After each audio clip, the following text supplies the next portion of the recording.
Olá, começa agora o Boa Vontade Entrevista. A nossa convidada integra a nova geração de escritores brasileiros. Seus primeiros trabalhos ganham visibilidade a partir da internet e conhecida por seu talento, realismo, senso de humor sutil que imprime as suas obras. Ana Paula Maia, a escritora de hoje, é a nossa convidada. Tudo bem, Ana Paula? Tudo bom, Simone? Desde já os nossos agradecimentos, pela sua presença aqui na Boa Vontade TV. Eu que agradeço o convite. Falar um pouquinho da sua carreira, da sua vida, né? E você tem despontado aí bastante, né, no meio literário, mas como é que tudo começou? A literatura ela entrou na minha vida até um pouco tarde. Eu comecei a me dedicar à leitura com 18 anos, que geralmente os escritores começam mais cedo, porque antes eu me dedicava mais, que eu gostava, eu tocava numa banda de punk rock, e eu gostava muito já de cinema, fiz teatro, tinha a minha banda, então eu já tinha esse envolvimento com arte, de uma certa forma, bastante intenso.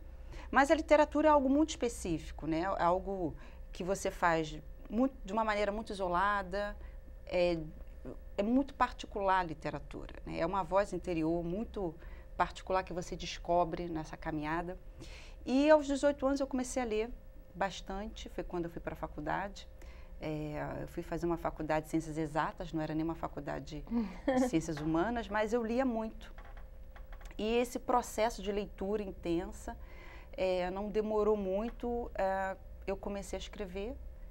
E eu não tinha nenhuma pretensão em ser escritora, mas eu comecei a escrever alguma coisa, uma sede pela escrita e lendo muito, até que, enfim, escrevi meu primeiro romance. Foi algo muito...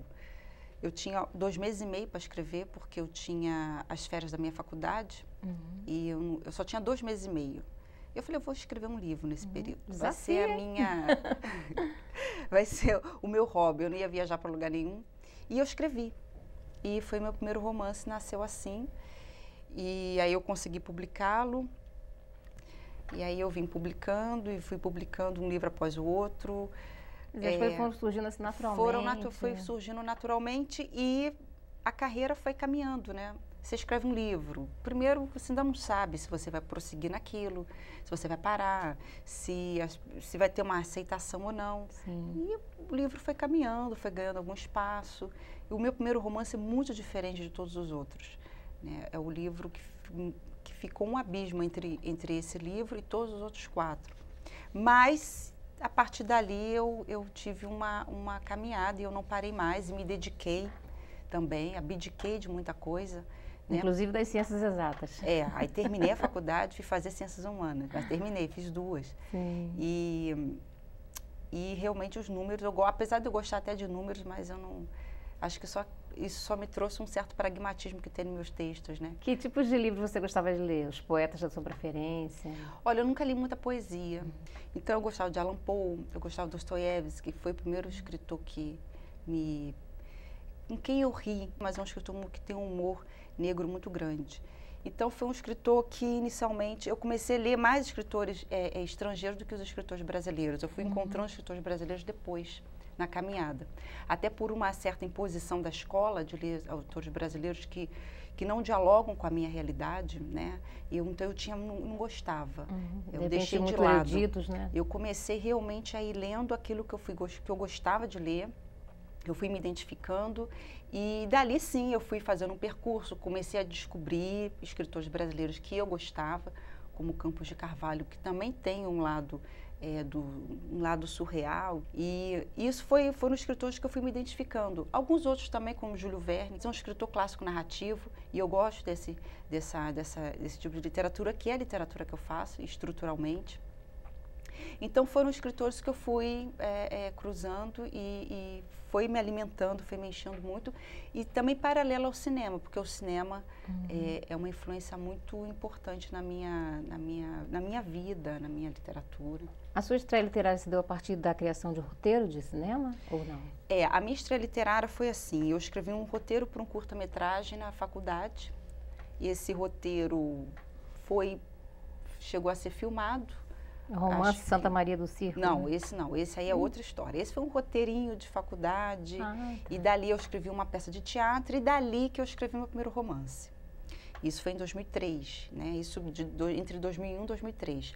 O Santa Maria do Circo é um projeto que é um romance de um escritor chamado Davi Toscana, que é um escritor mexicano, e os direitos foram comprados pelo Guilherme Weber, que é ator e estreia como diretor nesse longa-metragem, e ele me convidou para escrever esse roteiro com ele, que era um projeto que já estava há um ano e pouco com ele, e ele não tinha ainda encontrado uma pessoa, mas ele queria um escritor e não um roteirista para escrever. E aí ele me encontrou, ele me conheceu e eu sou a pessoa que adaptou esse romance para o Brasil, e foi rodado no início do ano e agora está numa fase de pós-produção. Como é que foi a experiência para você escrever um roteiro cinematográfico? Olha, como eu tive muita liberdade, foi boa. Eu tenho o roteiro, ele é muito diferente do processo da literatura.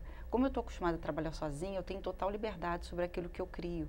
Né? E o roteiro, se você trabalha com um produtor, com um diretor, você já talvez não tenha tanta liberdade. Sempre vai ter pessoas interferindo, que é um trabalho muito coletivo. Sim. Nesse caso específico, o Guilherme, ele me deu total liberdade para trabalhar. E a partir do momento que eu vi que ele confiou o trabalho a mim, me deu essa liberdade, eu tomei para mim mesmo.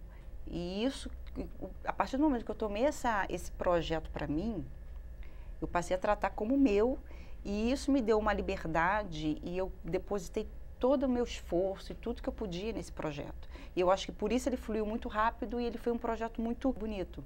E um roteiro muito difícil, muito particular também, porque não é um filme comercial, um filme para o cinemão, é um filme, quase um filme de arte. Linguagem bem diferente, né? De cinema para literatura, na verdade. São linguagens diferentes, são modos de pensar e de ver diferente, né? E dificilmente algo que eu concebo como livro, eu consigo imediatamente transformar no filme. E vice-versa, tem coisas que eu já penso para o audiovisual, então eu não consigo transportar também mais para o livro. Parece que aquilo já vem pronto para aquele formato, né? Você acha que a partir das suas experiências enquanto leitora, escritora, é possível formar uma nova geração de leitores, principalmente agora nos dias atuais? Eu acho que sempre se forma uma nova geração de leitores, né? Acho que a cada década se forma, né? As crianças vão crescendo, alguns leem muito e depois perdem o hábito de leitura pelo trabalho, pela correria da vida. Outros que não tinham hábito de leitura, como eu. Eu, na infância, li pouco, lia, mas lia pouco. É porque eu tinha obsessão, eu só lia os mesmos livros. Eu tinha uns 4, 5 livros, só lia aquilo, eu não queria ler mais nada.